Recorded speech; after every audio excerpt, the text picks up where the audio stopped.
Waalaikumsalam. Oh iya, mari Mbak. Silakan duduk. Makasih, Bu. Gimana Mbak kabarnya? Alhamdulillah baik, Bu. Oh iya Mbak, ada apa? Kok tiba-tiba datang ke ruangan Ibu? Nampaknya muka kamu tidak ceria juga hari ini. Ada yang ingin sesuatu kamu ceritakan? Jadi gini, Bu, saya ingin menceritakan masalah yang sedang saya alami. Ya, silakan Mbak. Boleh kamu ceritakan bagaimana permasalahannya. Tapi maaf ya Mbak, sebelum kita mulai, Ibu mau kasih tahu kalau nanti sekitar jam 10.30 Ibu dapat undangan dari yayasan untuk menghadiri rapat. Jadi kira-kira kita cuma punya waktu sekitar 45 menit. Semoga cukup ya Mbak, dan kita bisa gunakan waktu ini sebaik-baiknya supaya pembahasan kita bisa efisiensi dan teratur. Bagaimana Mbak? Iya, Bu, saya mengerti. Saya rasa 45 menit waktu yang cukup. Maaf, Bu, saya minta Ibu juga bisa merahasiakan masalah saya ini, Bu, karena saya tidak ingin orang lain mengetahui permasalahan saya. Iya, Ibu tidak akan menceritakan masalah kamu ini dengan siapapun. Sekarang kalau Ibu boleh tahu, apa permasalahan yang sedang kamu hadapi? Begini, Bu, saat ini saya sedang terbebani dengan tugas kuliah saya. Ditambah lagi saya juga mengikuti kuliah semester pendek untuk memperbaiki nilai saya. Oh iya, terus? Saya capek, saya pusing, Bu. Saya bingung harus bagaimana menjalaninya. Berapa mata kuliah Mbak yang nilainya harus kamu perbaiki? Ada 12 mata kuliah, Bu. 12 mata kuliah Mbak? Iya, Bu. Kalau Ibu boleh tahu, bagaimana cara belajar kamu saat semester kemarin? Kamu bisa ceritakan pada Ibu? Bisa, Bu. Sebelumnya saya akui saya senang sekali untuk membuang waktu dengan pergi bermain dengan teman-teman saya. Jadi intensitas belajar kamu di semester lalu menurun itu karena kamu suka menunda-nunda pekerjaan kamu ya? Dan kamu juga sering membuang waktu dengan bermain bersama teman-teman kamu? Iya, Bu, saya merasa saya sepertinya tidak akan melanjutkan kuliah saya karena saya merasa sudah tidak lagi semangat untuk kuliah. Karena sebagian besar teman saya sudah lanjut untuk tugas akhir, sedangkan saya masih bertahan untuk memperbaiki nilai saya yang masih kurang baik. Jangan, kamu tidak boleh melakukan hal itu karena akibatnya akan merugikan kamu dan akan mengecewakan orang tua kamu yang selama ini berjuang untuk kamu. Saya bingung, Bu, dengan keadaan saya seperti ini. Saya pun tidak semangat lagi. Iya, saya mengerti.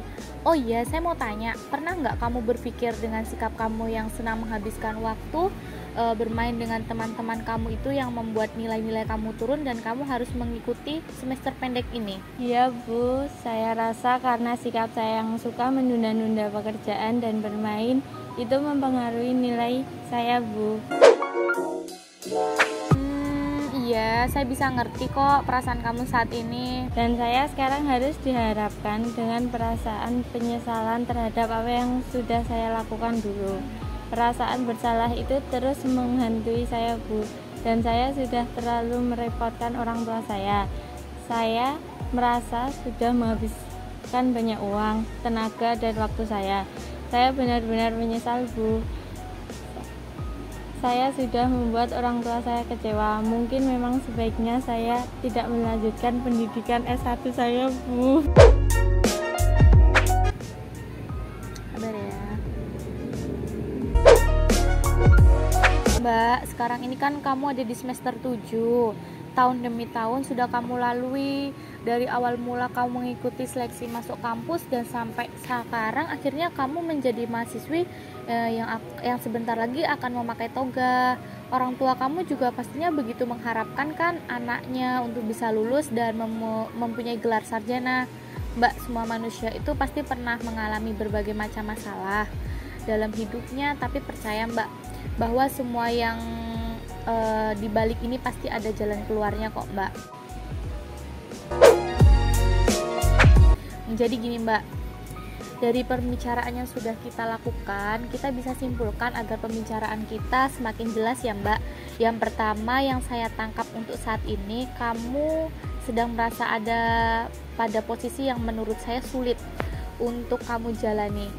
Kedua, kamu merasa ada pada posisi yang tidak sanggup untuk menghadapi keadaan ini, dan kamu memilih mundur untuk tidak meneruskan kuliah kamu, sementara kamu memiliki impian untuk membahagiakan kedua orang tua kamu, Mbak. Tapi saya bingung Bu, harus bagaimana?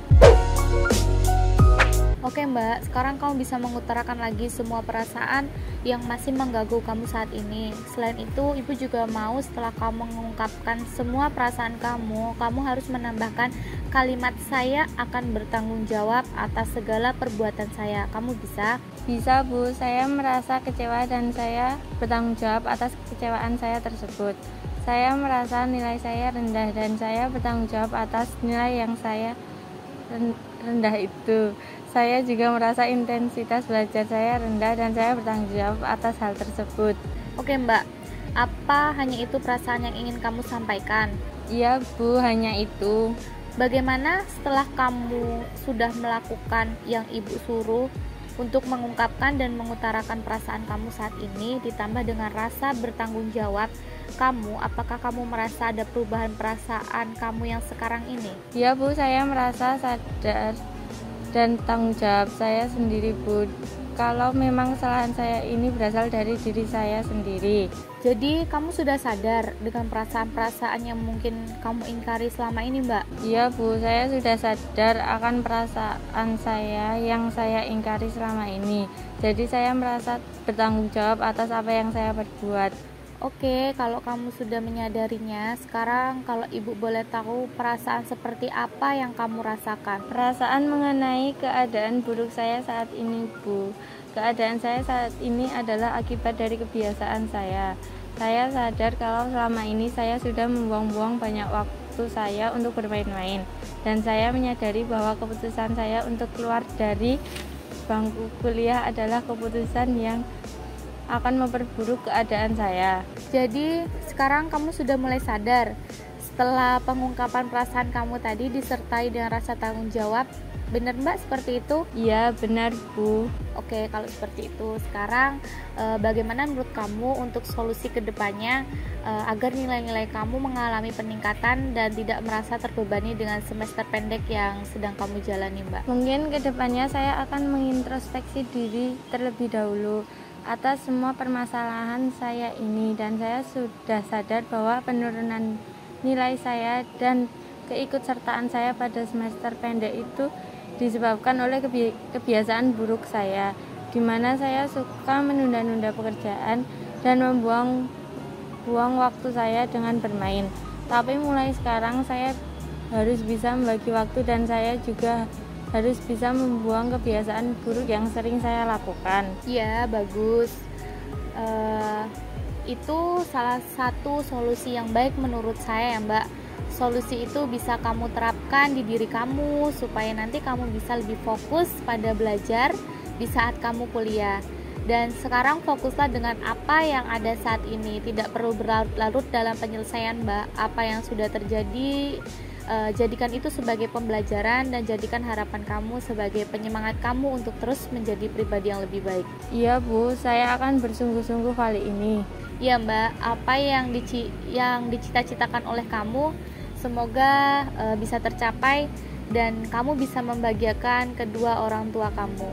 Setelah konseling ini, kamu juga masih bisa berkonsultasi kepada Ibu ya Mbak, karena Ibu akan selalu memberikan waktu Ibu untuk klien Ibu yang ingin berkonsultasi. Mungkin hanya itu aja Mbak. Mungkin masih ada yang ingin kamu ceritakan lagi Mbak, sepertinya kita masih memiliki waktu. Tidak Bu, mungkin itu saja.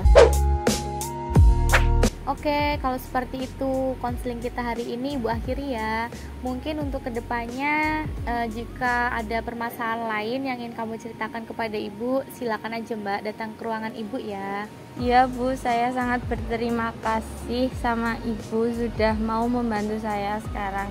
Saya sudah cukup lega dan semangat lagi. Sama-sama, syukurlah kalau memang begitu. Saya permisi dulu ya Bu.